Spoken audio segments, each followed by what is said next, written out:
இப்போ வந்து நம்ம வந்து போர் வாட்டர்லாம் வச்சுருக்கோம். போர் வாட்டரு, அப்புறம் வந்து எதாவது கிணத்து தண்ணியெல்லாம் குடித்து எவ்வளோ தண்ணி வேணாலும் ஒரு நாளைக்கு 3 லிட்டர் தண்ணி குடிக்கலாம் அப்படின்னு நினச்சி குடிச்சிட்ருக்கோம். ஒரு நாளைக்கு 3 லிட்டர் தண்ணி குடிக்கணும், 4 லிட்டர் தண்ணி குடிக்கணும், அதுதான் உடம்புக்கு ஆரோக்கியம்னு நினச்சிட்டு நிறைய தண்ணி குடிக்கிறாங்க. அப்படி தானே? ஒருவேளை இந்த போர் வாட்டர்லாம் இல்லை, சுத்திகரிக்கப்பட்ட குடிநீர் ஆர்ஓ வாட்டர்லாம் இல்லை அப்படின்னு வச்சுக்கோங்க. ஒரு காலத்தில் வந்து குளத்துல தான் தண்ணி ஊறி குடிச்சிட்டு இருந்தாங்க. குளங்களில் தேங்கி இருக்கிற அந்த நீரைத்தான் குடிநீராக பயன்படுத்தி கொண்டிருந்தார்கள். ஒரு காலத்துலனா எப்போ உலோகங்கள் கண்டுபிடிக்கப்படாத காலங்களில் மக்கள் எங்கே தண்ணி குடிச்சிருப்பாங்க?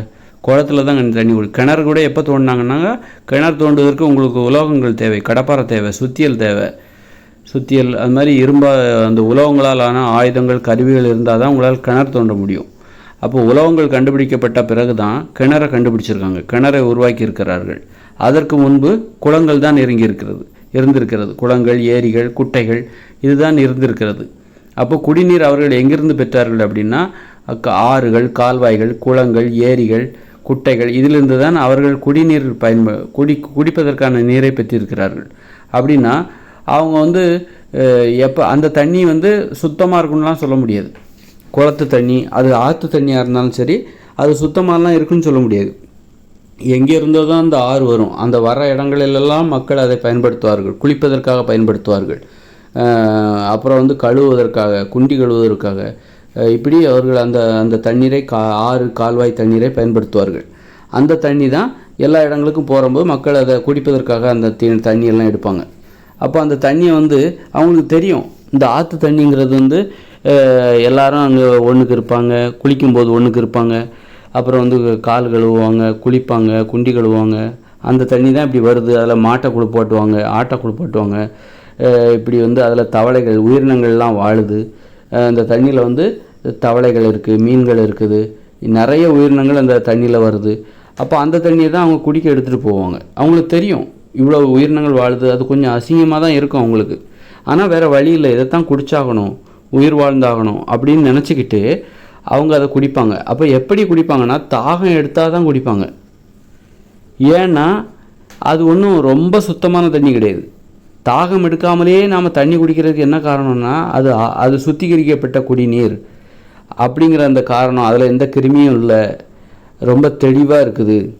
அதில் ஒன்றும் தவளைகள் நீந்தவில்லை, அதில் மீன்கள் நீந்தவில்லை, அதில் யாரும் குளிக்கவில்லை, குண்டி கழுவவில்லை, ஆடையோ மாட்டையோ குளிப்பாட்டவில்லை. அதனால்தான் நாம் வந்து என்ன பண்ணுறோம், தாகம் எடுக்காமலே நிறைய தண்ணி குடிக்கிறோம், குடிச்சிக்கிட்டே இருக்கோம். ஒரு நாளைக்கு 3 லிட்டர் குடிக்கணும், 4 லிட்டர் குடிக்கணும் அப்படின்னு சொல்லி நாம் குடிச்சிக்கிட்டு இருக்கோம். அது தாகம் எடுக்காமலே தண்ணி குடிச்சிக்கிட்டு இருக்கோம், பாட்டிலாக குடிச்சிக்கிட்டு இருக்கோம். 3 லிட்டர் குடிக்கணும், 4 லிட்டர் குடிக்கணும், அப்போ தான் உடம்புக்கு நல்லது அப்படின்னு சொல்லிட்டு குடிச்சிக்கிட்டே இருக்கோம். காரணம், அது தூய்மையாக இருக்குது, அதில் எந்த உயிரினமும் வாழவில்லை, அதாவது குளிக்கவில்லை. அப்படி அதனால தான் வந்து யாரும் குளிக்கலை, குண்டி கழுவலை, ஆடையோ மாட்டையோ குளிப்பாட்டலை. அதனால் இது தூய்மையானது அப்படிங்கிற அந்த நினப்பு தான் நாம் நிறைய தண்ணி குடிக்கிறோம். தாகம் எடுக்காமலே தண்ணி குடிக்கிறோம். வயிறு நிறைஞ்சால் கூட, வயிறு நிறைய தண்ணி குடித்தா கூட குடிச்சிக்கிட்டே இருக்கிறோம். அப்போது ஒருவேளை வந்து ஒரு உலோகங்கள்லாம் கண்டுபிடிக்கப்படாத அந்த காலத்தில் கிணறுகளே இருக்காது. குளங்களில், குட்டைகளில், ஆறுகளில், கால்வாய்களில் அவர்கள் எப்படி தண்ணி குடிச்சிருப்பாங்க? அவர்கள் வந்து 3 லிட்டர் குடிக்கணும், 7 லிட்டர் குடிக்கணும்லாம் குடிக்கவே மாட்டாங்க. தாகம் எடுத்தால் தான் தண்ணி குடிப்பாங்க. ஏன்னா அவங்களுக்கு தெரியும், அந்த தண்ணியோட தன்மை தெரியும். அந்த தண்ணி சுவையாக இருக்கலாம், ஆனால் அந்த தண்ணி வந்து ஒரு குளமாக இருந்தால் அதில் வந்து ஆடு மாடுகள் குளிப்பாட்டுவாங்க, மனுஷங்க குளிப்பாங்க. அதில் வந்து நிறைய அசிங்கங்கள் பண்ண தான் செய்வாங்க. குளிக்கும்போது ஒன்றுக்கு இருப்பாங்க, குண்டி கழுவுவாங்க, ஆடையும் மாட்டையும் குளிப்பாட்டுவாங்க. பறவைகள் வந்து குளிச்சுட்டு போகும், எச்சமிடும், மீன்கள் வாழும், தவளைகள் வாழும்.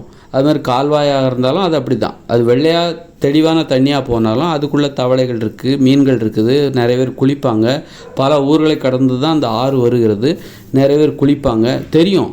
அதனால அவங்க என்ன பண்ணுவாங்கன்னா, அது ஒரு அசிங்கம் தான், வேறு வழி இல்லை, அப்படித்தான் குடிச்சாகணும். அப்போ தாகம் எடுத்தால் தான் குடிச்சிருப்பாங்க. அதுக்காக தண்ணியே குடிக்காமல் இருக்க முடியுமா? அது அசிங்கமாக இருக்குது, அதில் நிறைய அசிங்கங்கள் கலந்து தான் வருது. அது நமக்கு கண்களுக்கு தெரியாமல் இருக்கலாம், ஆனால் அதில் கண்டிப்பாக அசிங்கங்கள் கலந்துருக்கு, அழுக்குகள் கலந்துருக்குது, கிருமிகள் இருக்கும், அது தெரியும் மக்களுக்கு. தெரியுங்கிறனால அவங்க என்ன பண்ணுவாங்கனாக்கா சும்மா சும்மா தண்ணியை குடிக்க மாட்டாங்க. தாகம் எடுத்தால் தான் அந்த தண்ணியை குடிப்பாங்க. வேறு வழி இல்லை, தாகம் எடுத்தால் குடிச்சு தான் ஆகணும். குடிக்க வச்சிரும். அந்த தாகம் வந்து தண்ணீரை குடிக்க வைத்து விடும். தாகம் போதும் அப்படிங்கும்போது நிறுத்திடுவாங்க. அளவுக்கு அதிகமாக குடிக்க மாட்டாங்க. தேவைக்கு தாகத்துக்கு தான் தண்ணியை குடிப்பாங்க.